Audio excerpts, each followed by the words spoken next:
हमारे हिंदुस्तान में लोग अक्सर गरीबों को कुछ ना कुछ डोनेट करते ही हैं, खासकर कि खाना। फिर चाहे उसका कारण कोई त्योहार हो या फिर किसी की कोई मन्नत पूरी होना। और कई बार हम खुशी के मौके पर सिर्फ गरीबों को नहीं बल्कि राह चलते हुए किसी भी इंसान को जूस या फिर कोई व्यंजन बांटते हैं। और ऐसा सिर्फ हमारे देश में नहीं बल्कि विदेशों में भी होता है, जहाँ पर लोग गरीबों को दान करते हैं। पर क्या आपने कभी सोचा है कि जो चीज हमें बांटी जा रही है, जिसका हम सेवन कर रहे हैं, वास्तव में वो सही है भी कि नहीं? क्योंकि आज से करीब 34 साल पहले न्यूयॉर्क में कुछ ऐसा हुआ जिसने कई सालों तक वहां के लोगों का दिल दहला के रख दिया। हेलो एवरीवन, मैं हूं हाई प्रीस्ट। स्वागत है आपका गोर कलयुग में। ये कहानी एक लड़की की जिसका नाम था मोनिका बेरली। मोनिका का बॉर्न 60s में हुआ था। वो सेंट गैलन सिटी से बिलोंग करती थी, जो कि स्विट्जरलैंड में है।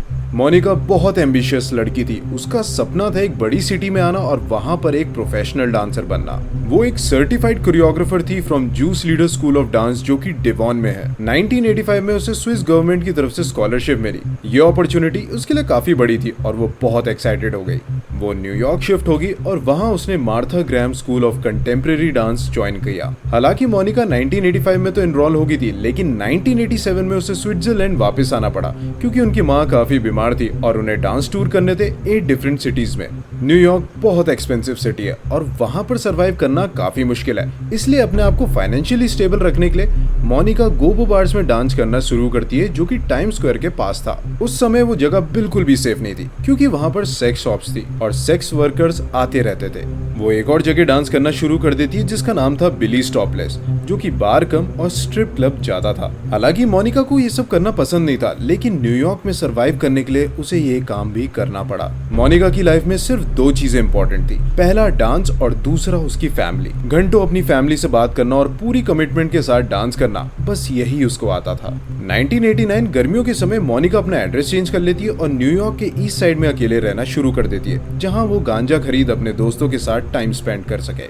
और वहीं उसकी मुलाकात होती है डैनियल रैकोविट्ज से। डैनियल की बात करें तो उसका बॉर्न 1960 में मिजोरी में हुआ था और उसके बाद उसने अपना चाइल्डहुड टेक्सास में स्पेंड किया अपने फादर के साथ, जो कि एक क्रिमिनल इन्वेस्टिगेटर थे यूएस आर्मी के लिए। डैनियल का चाइल्डहुड बहुत ही ज्यादा ट्रॉमेटाइजिंग था। डैनियल केवल 3 साल का था जब उसकी मदर की डेथ उसके सामने होगी ड्यू टू हार्ट अटैक। इतना ही नहीं, डैनियल की मदर को गुजरे हुए सिर्फ 3 महीना ही हुआ था कि डैनियल के डैड उसकी आंट यानी कि डैनियल की मॉम की सबसे छोटी बहन से शादी कर लेते हैं। जस्ट इमेजिन कितना डिस्गस्टिंग है ये। उस 3 साल के बच्चे पे क्या गुजरी होगी। उसके बाद जब डैनियल 5 साल का होता है तो ही स्टार्टेड सीइंग विजन। उसके सपनों में 3 आदमी आते हैं जो कि उसे नॉलेज देने लगते हैं और इस कारण वो अपने आप को जीसस समझने लगता है और फिर अपने क्लास के बच्चों पे एक्सपेरिमेंट करने लग जाता है। कुछ बच्चों को ये बात बहुत फनी लगती है, वहीं कुछ बच्चे चिढ़ जाते हैं और उसे पूरी स्कूल लाइफ बुली करते हैं। इन सब चीजों के चलते हुए डैनियल के डैड उसे एक साइकेट्रिस्ट से कंसल्ट करवाते हैं और बहुत ही कम उम्र में वो मेडिकेशन पे चला जाता है। जैसे जैसे डैनियल की एज बढ़ती है वो और एग्रेसिव होता चला जाता है। दोनों बाप बेटों के बीच खूब लड़ाई होती और बात इस कदर बिगड़ जाती कि दोनों एक दूसरे को मारने की धमकी देते थे। फिर वो दिन आ जाता है जब डैनियल के फादर उसको घर से निकाल देते हैं। डैनियल सिर्फ 25 साल का होता है जब वो न्यूयॉर्क मूव कर जाता है। वहां पर वो टॉम्किंस स्क्वायर पार्क में रहने लगता है, जो कि मैनहट्टन में है। लेकिन ये बात हो रही है 80s की। उस टाइम पे लोअर ईस्ट साइड को सेंट्रल हब ऑफ क्रिएटिविटी कहा जाता था।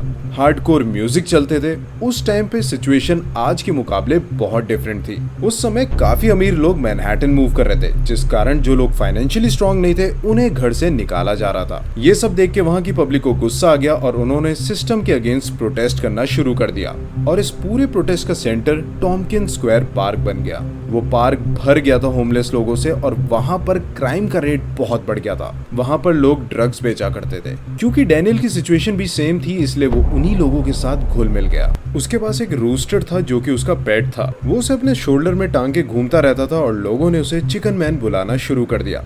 वहां के लोगों को भी वो वही सारी बातें बताने लगा कि वो जीसस है और वो उसके भक्त बन जाए। ये सब सुन के कुछ लोगों ने तो उसे पागल समझा, वहीं कुछ लोग उसे फॉलो करने लगे और इन सब के चलते उसने अपना एक रिलीजन बना दिया जिसका नाम था द चर्च ऑफ 966। वो अपने आप को सिर्फ एक कल्ट लीडर नहीं समझता था, बल्कि लोगों को ये भी बोलता था कि 1966 में वो यूएस का का प्रेसिडेंट भी बनेगा। हालांकि उस पार्क में काफी अजीब तरीके के लोग रहते थे, लेकिन डैनियल की इमेज सबसे अलग थी। उसके दो कारण है। पहला तो ये कि वो अपने आप को एक कल्ट लीडर बताता था, और दूसरा उसके पास काफी सारे पेट्स थे और वो अपने पेट्स को मार दिया करता था, ये बोल के कि ये एक तरीके का सैक्रिफाइस है उसके सो कॉल्ड रिलीजन में। डैनियल अपना गुजारा करने के लिए वहाँ पर गांजा बेचा करता था और लोगों के बर्तन धोता था। उसके बाद चीजें चेंज हुई। वहाँ की गवर्नमेंट ने जितने भी होमलेस लोग थे उनको सड़क या फिर पार्क में रहने से मना कर दिया। ऑब्वियसली वो सारे के सारे होमलेस थे, यानी कि उनके पास कोई दूसरी जगह नहीं थी रहने के लिए, तो उन्होंने प्रोटेस्ट करना शुरू करा और चीजें और ज्यादा बिगड़ गई। फिर 1989 में डैनियल सिल्विया और शॉन नाम के एक कपल के साथ रूम शेयर करने लगा। डैनियल की मुलाकात सिल्विया से पार्क में हुई थी जब वो उसे गांजा बेच रहा था। इसके बाद डैनियल की लाइफ काफी ज्यादा सॉर्टेड होगी, क्योंकि कुछ पैसे वो कमा लेता था जिससे उसका गुजारा चल रहा था और अब उसके सर पे एक छत भी थी।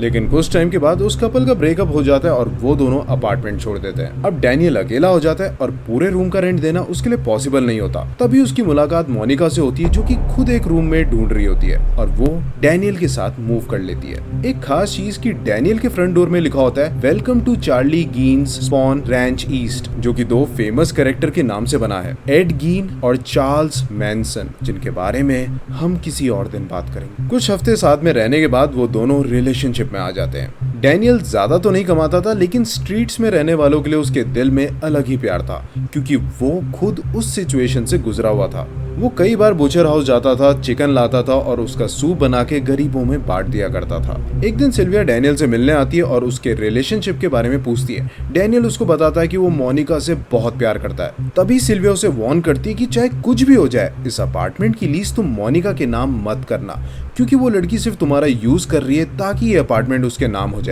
एक बार ऐसा हो गया तो वो तुमको बाहर फेंक देगी और तुम फिर से होमलेस हो जाओगे। डैनियल उसकी बातों को सीरियसली नहीं लेता और आगे ऐसा ही होता है। दोनों के बीच आर्ग्यूमेंट होती है और मोनिका डैनियल के साथ अपना सेक्सुअल बॉन्ड एकदम खत्म कर देती है। उसके बाद मोनिका दूसरे लड़कों को अपने रूम में लाने लगती है। अब इस पूरे केस का टर्निंग पॉइंट आता है जब अपार्टमेंट की लीज के लिए डैनियल को पेपर पे साइन करना होता है। क्योंकि डैनियल के पास कोई स्टेबल जॉब नहीं होती, इसलिए वो एलिजिबल नहीं होता इस पे साइन करने के लिए। तभी मोनिका बोलती है कि इस लीज पे मैं साइन कर देती हूँ, इससे अपार्टमेंट हमारे पास रहेगा और हम दोनों रह सकते हैं। जैसी लीज मोनिका के नाम होती है, वो डैनियल को बोलती है रूम छोड़ने के लिए और उसे कुछ दिनों की मोहलत देती है। ऑनेस्टली डैनियल नॉर्मल आदमी नहीं था और उसके साथ रहना was not an easy task, but what Monica did was really disgusting। अब डैनियल को डर होता है कि वो फिर से होमलेस हो जाएगा, तो वो सिल्विया को बोलता है कि वो मोनिका को मार देगा और उसकी बॉडी को ठिकाने लगाने के लिए उसको डैनियल की हेल्प करनी पड़ेगी। अब डैनियल ऐसा इंसान था जो कि कुछ भी बोलता रहता था, इसलिए मोनिका उसकी बात को सीरियसली नहीं लेती। फिर 19 अगस्त 1989 सिल्विया डैनियल के अपार्टमेंट में आ जाती है। टीवी की साउंड इतनी लाउड होती है कि वो बाहर तक आ रही होती है। सिल्विया देखती है कि डोर खुला हुआ है। जैसी वो एंटर करती है तो वहाँ पर कोई नहीं होता। सिल्विया को लगता है कि यहाँ पर किसी ने चोरी की है। वो सब जगह चेक करती है लेकिन उसे कुछ नहीं मिलता। फिर वो किचन की तरफ बढ़ती है। वहाँ पर वो देखती है कि स्टोव के ऊपर एक कुकिंग पॉट रखा हुआ है। वो जैसी उसका ढक्कन हटाती है वो देखती है कि वहाँ पर एक सिर पड़ा हुआ है और वो सिर किसी और का नहीं बल्कि मोनिका का है। आंखें बंद और स्किन पूरी तरीके से जली पड़ी। सिल्विया एकदम शॉक्ड हो जाती है और फिर वो बाथरूम चेक करती है। अब सवाल ये उठता है कि इतना सब देखने के बाद भी उसके अंदर इतनी हिम्मत आई कैसे कि वो और चीजों को एक्सप्लोर करे। खैर, जैसी वो बाथरूम में एंटर करती है वो देखती है कि वहां पर मोनिका की रिब केज पड़ी हुई है। कोई स्किन नहीं, सिर्फ हड्डियां और पूरे बाथरूम में खून ही खून हो रखा है। ये देखने के बाद वो उस अपार्टमेंट से भाग जाती है और सीधा डैनियल को कॉल मिलाती है और बोलती है, डैनियल क्या तुमने कर दिया? डैनियल कहता है, तुमने देख लिया? आई एम सॉरी सिल्विया, तुमको ये सब देखना पड़ा, पर मैं क्या करता, मुझे ये करना ही था। उसके बाद वो दोनों पार्क में मिलते हैं जहाँ डैनियल उसे बताता है कि जब उसने मोनिका का मर्डर किया तो वो अकेला नहीं था। वहाँ पर उसका एक फ्रेंड भी था जो कि सैटेनिक चर्च का मेंबर था। वो बताता है कि मोनिका ने उसको धमकी दी थी कि अगले दिन अगर उसने अपना सारा सामान लेके अपार्टमेंट नहीं छोड़ा तो उसका दोस्त आएगा और वो उसे धक्के मार के वहां से निकाल देगा। ये बोल के मोनिका अपने रूम की तरफ जा रही होती कि डैनियल एक्सटेंशन कॉर्ड लेता है और मोनिका की गर्दन में लपेट के उसका दम घोटने लगता है। मोनिका अपनी तरफ से पूरी कोशिश करती है लड़ने की, लेकिन बेचारी आखिर में हार ही जाती है। जैसी मोनिका की मूवमेंट बंद होती है डैनियल रुकता नहीं, वो मोनिका का सिर 10 बार पटकता है और फिर उसकी बॉडी में 30 बार चाकू से वार करता है। ये दिखाता है कि डैनियल के अंदर मोनिका को लेके कितना गुस्सा भरा हुआ था। उसके बाद वो उसका सर, हाथ और पैर काट देता है और फिर उसकी बॉडी को टब में छोड़ देता है। फिर स्टील रॉड की मदद से उसकी हड्डियां तोड़ता है और 13 इंच के चाकू से उसके बॉडी पार्ट्स के छोटे छोटे टुकड़े कर देता है। कुछ पार्ट्स को टॉयलेट में फ्लश कर देता है, वहीं कुछ पार्ट्स को फ्रिज में डाल देता है। ये सब करने के बाद वो अपार्टमेंट क्लीन करता है। जितने भी खून के धब्बे थे वो सबको साफ कर देता है, बॉडी को ठिकाने लगा देता है ताकि उसकी फ्रेंड सिल्विया फिर से अपार्टमेंट विजिट कर सके। उसके बाद इस केस की सबसे डिस्टर्बिंग चीज होती है। ये कहा जाता है कि उसने मोनिका के सर और उसके फ्लैश को बॉईल करके एक सूप बनाया जिसको वो खुद भी पीता था और बाहर होमलेस लोगों में भी बांट देता था। और उसने ऐसा एक बार नहीं बल्कि बार बार किया। वो एक जीता जागता कैनिबल बन चुका था।